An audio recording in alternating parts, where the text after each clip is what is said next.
I've always been the go-to babysitter in my family. Not because I volunteered, but because I was just expected to do it. My mom, my aunts, my cousins, they all seemed to think that because I was good with kids, I had some kind of moral obligation to drop everything and take care of them whenever they needed. And for a long time, I just went along with it. But recently, I started feeling really fed up with the whole thing. Babysitting takes time, effort, and patience, especially when the kids are little terrors who don't listen and leave a mess everywhere. I've been doing this for free for years, and I realized I was being taken advantage of. So, I finally decided that if my family wanted me to keep babysitting, I should at least be compensated for my time. The breaking point happened last weekend. My cousin, Lisa, called me out of the blue and asked if I could watch her two kids that evening because she and her husband had dinner plans. Now, I love my little cousins, but watching them is a full-time job. They're 3 and 5 years old, have endless energy, and will destroy the house if you so much as blink.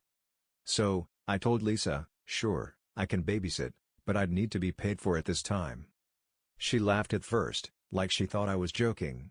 But when I didn't laugh back, her tone changed real quick. What do you mean, paid? She scoffed. Your family. You've always done it for free. I stayed firm. Yeah, but babysitting is work, Lisa. I can't keep giving up my time for nothing. She got irritated and said something about how she and her husband already spent a lot of money and couldn't afford a babysitter. I told her I understood, but that didn't change the fact that I wasn't willing to do it for free anymore. Lisa got mad and told me to forget it. Then she hung up. I thought that was the end of it. But no. That was just the beginning. The next morning, I got a call from my mom. She sounded upset. Why didn't you babysit for Lisa last night? She told me you refused, she said, voice thick with disappointment. I felt the heat rise in my chest. I told her I wasn't doing it for free anymore. Babysitting is hard work, and I have my own life to take care of. There was a long pause on the other end, and I could practically hear her thinking. Then, she spoke. You can't be serious. It's family. You've always been so good with kids, and now you're acting like this? What happened to being helpful? I could hear the judgment in her voice, and it stung. This wasn't the first time my family had made me feel like I was just supposed to give and give, with no regard for how I felt or what I needed. But it hurt more coming from her. She's always been the one to tell me how important it is to help others, especially family. Mom, it's not about not wanting to help. It's about not being treated like a free nanny every time someone needs me. I'm not a paid professional, but I deserve at least a little respect. She sighed deeply, the sound of disappointment hanging in the air. I just don't understand why you're making such a big deal about it. It's family, your name. You're supposed to help each other out without expecting anything in return. I do help out, I said, my voice starting to shake. But this has become a pattern. It's like I'm just expected to drop everything for them. I've been babysitting since I was 16, and I'm 23 now. That's 7 years. I need something in return. I can't keep doing this forever without acknowledging that it's affecting my own life. She didn't respond for a few seconds, and when she did, it was clear she wasn't on my side. You know what? I think you're being selfish. Lisa's family is struggling right now, and you're just making it harder on them. I couldn't believe it. Mom, I get that they're struggling, but that's not my problem. I can't keep being the one who sacrifices my time and energy for everyone else while no one even acknowledges it. I work hard, and I need my own time too. Mom went silent again, and I knew this conversation wasn't going to end well. Eventually, she just said, I think you're making a mistake. But if that's how you feel, I can't change your mind. The call ended, and I was left feeling more alone than ever. That afternoon, my Aunt Karen called me, and she didn't even try to ask me what happened. She went straight into "you're being unreasonable" mode, just like my mom. I don't get it, your name. Why can't you just help out your cousin? It's not like you're doing anything else. What, are you too busy with your own life to spend an evening with your cousins? I wanted to scream at her, but I took a deep breath. Aunt Karen, I have things going on in my life. I work, I go to school, I have friends, I'm trying to build my own future. Babysitting is taking away from all of that. It's not just a favor anymore, it's an expectation. She was silent for a moment before her voice turned condescending. Well, I guess you're just too important for us now. You've always been the responsible one, but now I see it was all just a facade. You're letting your family down. I felt my stomach drop. I wasn't surprised by her reaction, this is exactly what I expected. She and the rest of the family had always relied on me without ever truly appreciating it. But hearing those words still stung. "I'm not letting anyone down," I said firmly. "I'm just standing up for myself. And I'm not going to apologize for it." She didn't respond after that. The conversation fizzled out, and we both hung up. Over the next few days, I felt like I was living in a whirlwind. Family members started calling me, sending texts, and giving me the silent treatment all at once. They all seemed to have the same opinion: I was selfish for refusing to babysit. It didn't end there, though. I started noticing things at family gatherings. Everyone was treating me differently. My mom would give me side glances, my cousins would avoid talking to me, and even my siblings seemed a little more distant. It felt like the entire family was collectively judging me for the decision I had made. I tried to stay strong, but it was hard not to feel guilty. After all, this was my family. They were the people who raised me, who had always expected the best from me, and now it felt like they couldn't even stand to be around me. But I couldn't go back on my decision. Babysitting had become this never-ending cycle where I was always expected to help, and it was draining me. I needed to stand my ground, even if it meant that my family wouldn't be happy with me. As the days went on, the pressure continued to build. My friends, who had always been supportive, noticed that I seemed more distant than usual. They could tell something was off, and when I finally broke down and told them about the situation with my family, they were shocked. "You've been babysitting your cousin for free for years?" my friend Sarah asked, disbelief in her voice. "That's so messed up. I can't believe they're treating you like that." I nodded, feeling the weight of her words. "I know, right? It's like no one respects my boundaries. They just assume I'll always be there to help." Sarah sighed. "You've got to stand your ground. I get that it's family, but they're taking advantage of you." That was the advice I needed to hear. I wasn't alone in this. My friends had my back, and they reminded me that I wasn't being unreasonable for wanting to have a life outside of babysitting. But as much as my friends were supportive, the constant tension with my family was still there. Every family event felt awkward. My mom wouldn't talk to me for long, and if we did speak, it was all about how I needed to help out more. Even my dad, who usually stayed out of these kinds of arguments, began to make subtle comments about how I used to be so helpful. It was exhausting. Then, one evening, I was at home, just relaxing and scrolling through social media when I saw a post from my cousin, Lisa. It was a picture of her and her kids, all smiling and happy at some park. The caption read, "Couldn't do this without my amazing sister, my name, always there for me no matter what. Love you." I felt a knot tighten in my stomach. The post made it look like I had been there for her recently, but in reality, I hadn't agreed to help. That post was another way my family was trying to make it seem like I was in the wrong. I decided to confront Lisa directly. I called her that night, hoping we could clear things up. After a few rings, she answered, and I could hear the exhaustion in her voice. "Hey," she said, "what's up?" "About that post," I began, trying to keep my tone calm. "Why did you make it seem like I've been helping you out?" There was a pause on the other end. I didn't think it would be a big deal. I just wanted to show that I appreciated you, especially with everything that's been going on. "Lisa, you know I've told you I can't babysit for free anymore. Why are you pretending like I've been there for you?" I asked, frustration creeping into my voice. "I didn't mean to upset you," she said, sounding defensive. "I just thought you'd appreciate it." "Well, I don't," I replied sharply. "It feels like you're trying to paint me as the villain when I'm just standing up for myself. It's not right, Lisa.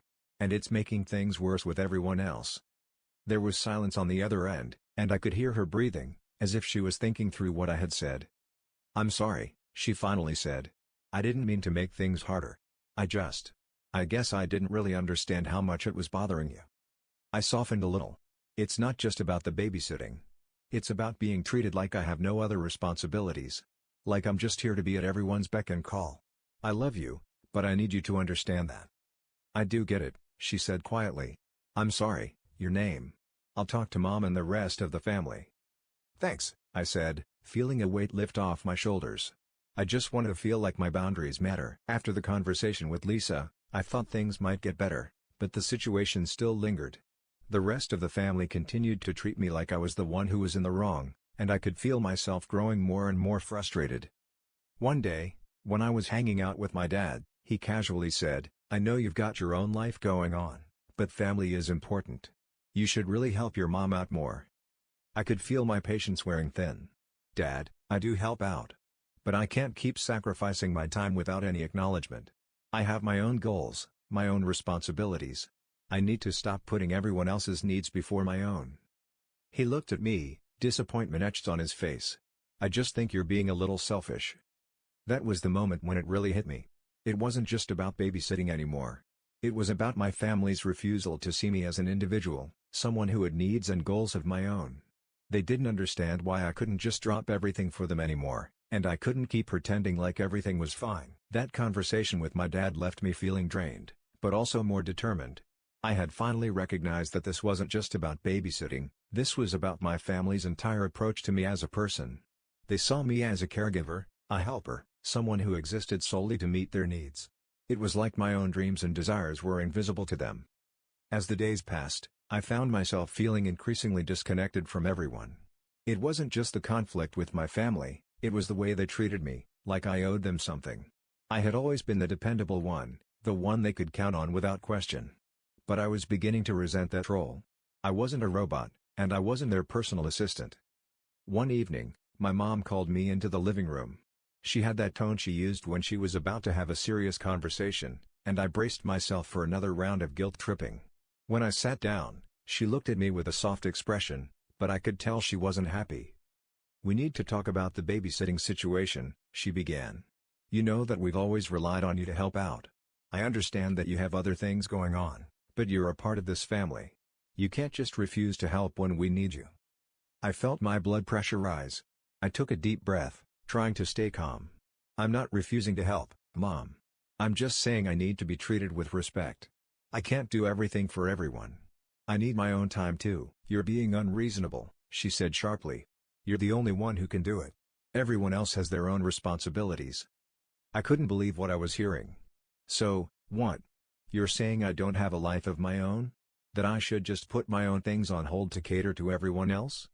She sighed. "It's not like that. We're just asking for a little help. It's what family does for each other."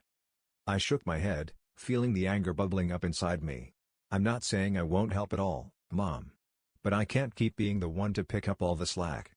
You've never asked anyone else in the family to step up, so why is it always on me?" She looked away, avoiding my gaze. "I don't know. It's just always been that way." "Well, I'm changing that," I said firmly. "I'm done being the only one who does everything. If I keep doing this, I'm going to lose myself."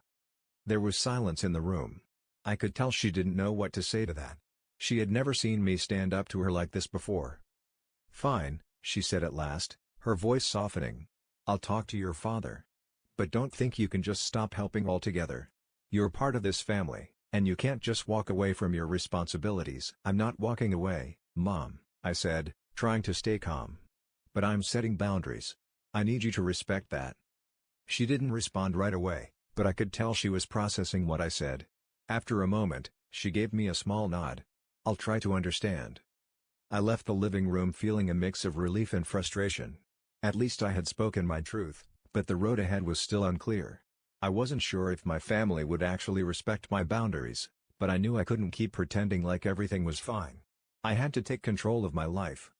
The next few days were tense. My mom and dad seemed quieter around me, almost as if they were trying to figure out how to handle the situation. My siblings were a bit confused too, but they hadn't said anything directly to me. They had probably heard the arguments, but no one was willing to acknowledge them openly. Then, one day, my cousin Lisa called me. "Hey, I heard what happened with your mom. Are you okay?" I sighed, rubbing my temples. "Not really. It's like no matter how many times I tell them I need space, they don't get it." "I get it," Lisa said sympathetically. "It's hard to set boundaries when your family doesn't respect them. But you're doing the right thing. You shouldn't feel guilty for taking care of yourself." "I know," I said, feeling comforted by her words. "It just sucks because they don't see it that way. They think I'm being selfish, but I'm just trying to have a life." "You're not selfish," she reassured me. "You're setting boundaries. And that's something they'll have to get used to." I hung up the phone feeling a little better, but I knew this wasn't going to be an easy road. My family wasn't going to change overnight. I would have to keep standing my ground, even when it felt like no one understood. I knew the journey ahead wouldn't be easy, but I had committed to setting boundaries, and I wasn't going to back down now. Over the next week, my family's behavior toward me fluctuated. Some days, it seemed like they were trying to adjust, giving me more space and acknowledging that I had my own life outside of the house. Other days, it felt like they were testing my limits, pushing me to see if I would cave and go back to my old role. It was a constant back and forth, a delicate dance of asserting my independence while not completely alienating everyone around me. The worst days were when they would guilt-trip me into helping out. My stepdad, who was the more passive-aggressive of the two, would drop little comments about how things were so much easier when I was around to help. He'd say things like, "I don't know how we'd manage without you," or "It's like you're the only one who cares enough to get things done." Those comments would hit me harder than I'd like to admit. It wasn't that I didn't want to help, it was that I didn't want to feel like I had no other choice. I wanted to be needed, but I didn't want to be the only one doing the work. One evening, my mom and stepdad called me into the living room again, and I knew it wasn't going to be a pleasant conversation. They were both sitting on the couch, looking at me expectantly as I took a seat. My mom started first, her tone hesitant.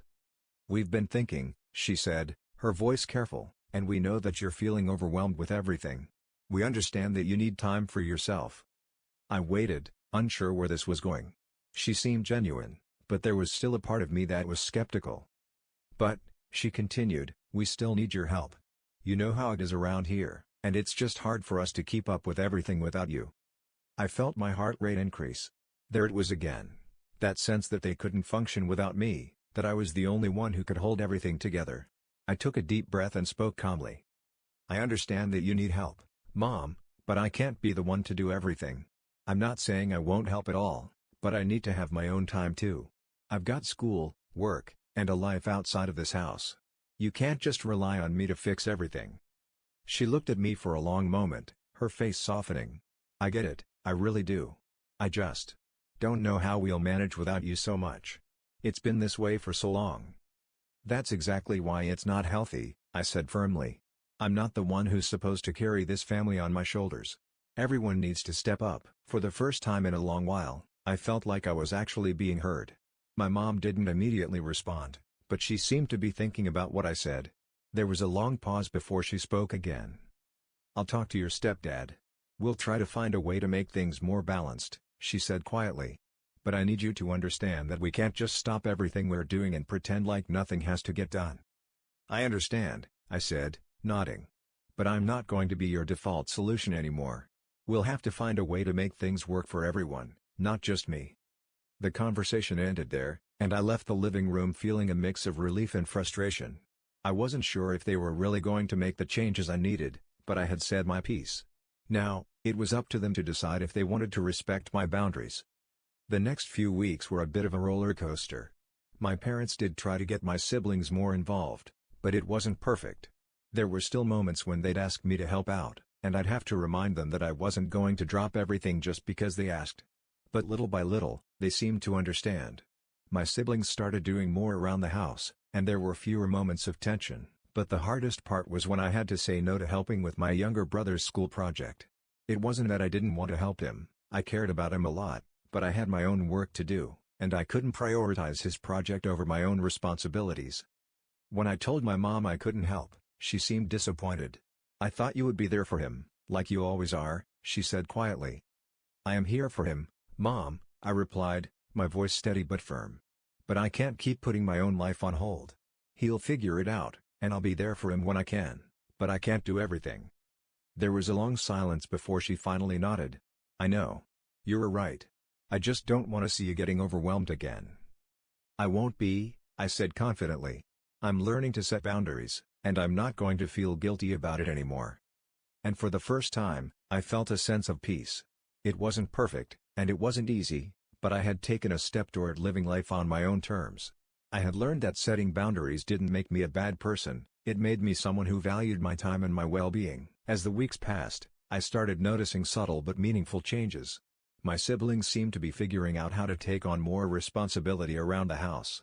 My younger brother, who had previously been dependent on me for everything from homework help to making sure he didn't forget his lunch, had started making his own decisions. He even came up with his own creative solutions to problems, like organizing the family's laundry schedule or helping my mom with grocery shopping. It felt like a win for everyone. But it wasn't all smooth sailing. There were days when I'd come home from school, exhausted from balancing my own responsibilities, and I'd walk into the house to find my parents having yet another conversation about how they couldn't handle everything. My stepdad would make passive-aggressive comments, like, "It would be nice if someone could help around here without being asked," or, "We can't run a house without help, can we?" I had to bite my tongue and remind myself that I couldn't let them manipulate me into feeling guilty. I had set my boundaries, and I wasn't going to let them chip away at that progress. Instead, I'd calmly remind them that I had my own things going on, and that I wasn't going to be the only one carrying the weight anymore. I know it's hard, but I can't just keep stepping in when things get tough. Everyone needs to pitch in, I'd say. We've been doing it this way for too long. It's time for everyone to step up. Most of the time, they'd look at me with a mixture of frustration and resignation, but they didn't argue. It was clear that they were starting to realize the truth in what I was saying. There were a few times when I had to deal with moments of weakness. One particularly tough day, my mom called me at school, sounding distressed. "Sweetie, I know you're busy, but we really need you. Your stepdad is getting really frustrated, and I don't know how much longer I can deal with this." I could hear the stress in her voice, and it made me feel conflicted. I wanted to help her, of course, but I also knew that if I went back into the same pattern of rescuing them, I'd be undermining everything I'd worked for. "I know, Mom. I understand that things are tough, but I need you to understand that I can't keep doing everything. I have my own life, and it's not fair for me to drop everything every time you ask." I could hear her sigh on the other end. "I get it, but you're the only one who seems to understand everything. It's hard to know where to turn when you're not around." I took a deep breath. "I know it's hard. But you can't just depend on me all the time. You have to find a way to manage without me." It was a tough conversation, and I knew it wasn't the last one we'd have. But I was starting to see the small changes that were happening. My mom was slowly starting to learn how to lean on others, and I could tell she was making an effort to get my stepdad to pitch in more as well. My younger siblings were becoming more self-sufficient too, and that was a huge relief. One day, I walked in after school and found that the house was surprisingly quiet. I peeked into the kitchen and saw my stepdad making dinner, a task that, in the past, would have been left to me when my mom wasn't home. He looked up as I walked in and gave me a small smile. "I thought I'd take care of dinner tonight," he said. I raised an eyebrow, surprised but pleased. "Really? That's a first." He chuckled. "Yeah, well, it's about time I started pulling my weight around here." It was a small victory, but it felt like progress. I'd noticed that my stepdad had begun to step up more, taking on tasks that used to automatically fall to me. My mom was also putting more effort into organizing family responsibilities. It wasn't perfect, but it was a start. The real turning point came when we sat down for a family dinner a few weeks later. For the first time in what felt like forever, everyone was genuinely contributing to the conversation, and there was no underlying tension about chores or responsibilities. My siblings talked about their day, my mom and stepdad shared their plans for the weekend, and even my younger brother joked around with my stepdad in a way I hadn't seen before. It felt like a moment of relief. I could see that things were shifting in the right direction. The family dynamic was changing, and it felt good to know that I wasn't shouldering the burden of everything anymore. Later that evening, my mom pulled me aside. "I know it hasn't been perfect," she said, "but thank you for pushing us to change. It's hard for all of us, but I can see that we're all starting to do more." I smiled, feeling a weight lift off my shoulders. "It's not easy, but we'll figure it out. I just need to keep making sure that I'm taking care of myself too." She nodded, her eyes softening with understanding.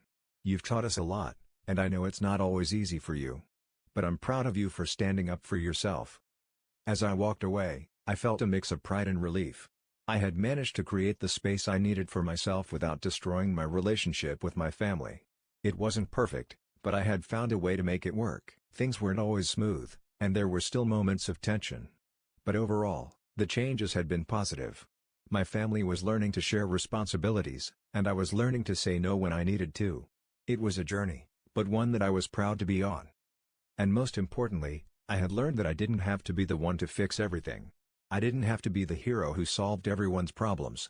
I could take care of myself and still love my family, and that realization made all the difference. As things started to get better, I couldn't help but feel relieved. Sure, there were still moments where my stepdad would slip back into old habits or my mom would get overwhelmed, but I had learned to stand my ground and take care of myself. I realized that I wasn't obligated to be the one who fixed everything, and that sometimes, Stepping back was the best thing I could do for everyone involved. But now, I'm wondering if I made the right call. Am I the asshole for standing up for myself and refusing to keep taking on everything around the house? Should I have just kept going with the flow and taken care of everything to keep the peace? My family still isn't thrilled about my decision, but I feel like I'm finally putting myself first. So, what do you think? Am I the a-hole for refusing to babysit the household? Let me know in the comments. If you enjoyed this story and want to see more like it, don't forget to like and subscribe.